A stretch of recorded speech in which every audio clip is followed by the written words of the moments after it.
প্রথমে মাংসটাকে ম্যারিনেট করে নিয়েছি। আজকে লাল লাল ঝাল ঝাল চিকেন কষা কেমন হয়েছে অবশ্যই কমেন্ট করতে ভুলবে না।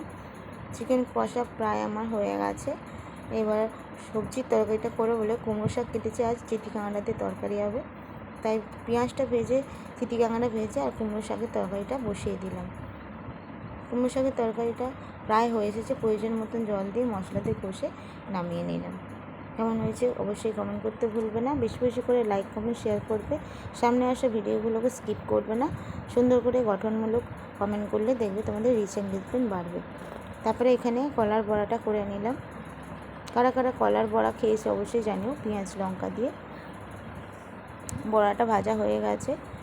তারপরে এটা হলো লাউর খোসা। লাউর খোসাটাকে ভেজে নিলাম, নিয়ে লাল লাল করে ভেজে নিয়ে নিম পাতা দিয়ে ভেজে নেব। কারা কারা এরকম লাউ খোসা, কুমড়ো খোসা, কলার খোসা দিয়ে তোমরা খেয়েছো অবশ্যই জানিও। আমি একটু সিদ্ধ করে নিয়েছিলাম, নিয়ে ভেজে নিয়ে নিম পাতা ছড়িয়ে নামিয়ে নিলাম। ভালো লাগলে সুন্দর করে কমেন্ট করো। আর সানডে মানে স্পেশাল দিন, আর কার কার ভালো লাগে অবশ্যই কমেন্ট করো। শুভ দুপুর, সবাই সুস্থ থেকো, ভালো থেকো।